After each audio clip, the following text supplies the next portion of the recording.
Hey everyone, it's Wednesday, so let's talk about what I'm reading this week. First off, I have some good news, and that is after many weeks and probably even months of reading through it off and on, I finished David Copperfield by Charles Dickens.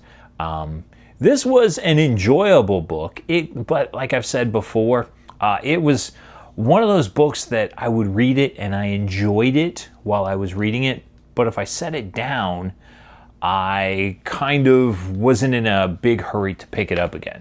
Now, I will say that as you read the book, and I may do a whole video on this, there are parts that are very long and drawn out, and they're not terribly exciting.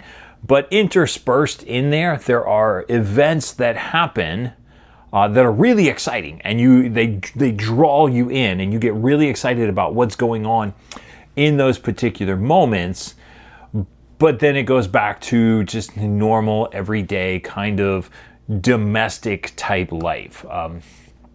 David Copperfield was, from my understanding, almost autobiographical story that Dickens wrote. And so there's lots of ups and downs. There's lots of interesting characters, as is typical, at least my understanding is, of a Dickens novel. I think, if I'm not mistaken, this may only be the second Dickens novel that I've ever read. I remember reading A Tale of Two Cities in high school, and that was 30 years ago. So this might have been the first one that I've read in quite some time. I remember reading some of the illustrated children's classics, Dickens related, but I think this one was the first one I've read in a long time. But I am finished with it, so that's exciting. Now, on to what I'm reading this Wednesday. I am currently in the middle of a reading challenge that I'm doing for another video that'll come out later, and that's to see how many books that I can read in the week before I go back to school. We have to return back to school next week.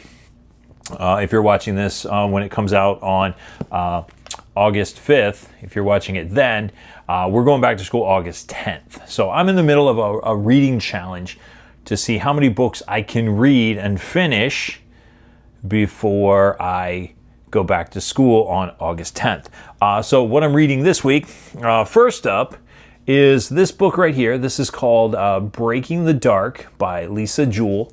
And this is a Marvel crime novel.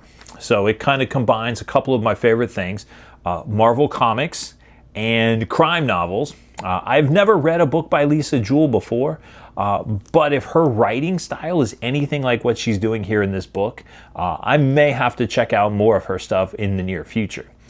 So this is starring Jessica Jones, who at one point was a superhero, but there was a lot of really traumatic stuff that happened. I don't really want to get into it because it's pretty gruesome. If you've seen the Netflix TV show, you have an idea of what happened. But so she left being a superhero to go become a private investigator. And in this particular one, she has been hired by a lady named Amber to investigate what happened to her children, because they went to England for the summer, and when they came back, they were very different. They use the word perfect all the time, like everything is perfect. They seem to have different personalities than what they had when they left. So Amber hires Jessica to investigate and find out what exactly happened to them. And part of the story, at least the part I'm at right now, because as you can see, I'm about halfway through it, involves her going over to a village in England called Barton Wallop, I believe it is. It's where their father lives. And she meets some of the interesting characters over there. And interspersed throughout this story, there are some interludes, I guess, that talk about something that happened in the past. So it happened 50 years ago, and then 20 years ago, and then 10 years ago, and so on, with some relatively gruesome stuff. Kind of like maybe vampires. It hasn't really come right out and said, but there have been quite a few allusions to some things. And so that's adding a little bit of tension to the story. This book is really enjoyable so far. I'm having a really good time with it. The other book that I'm also reading this week is The Summer House by James Patterson and Brendan Dubois.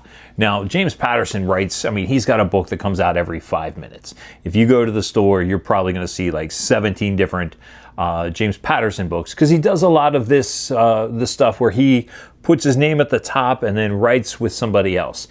This particular one, I picked it up because it is, you've heard me say this before, this is a Goodreads bookmark book, and I thought it was just going to be one of the run-of-the-mill thriller-esque mystery type things that James Patterson does a lot of.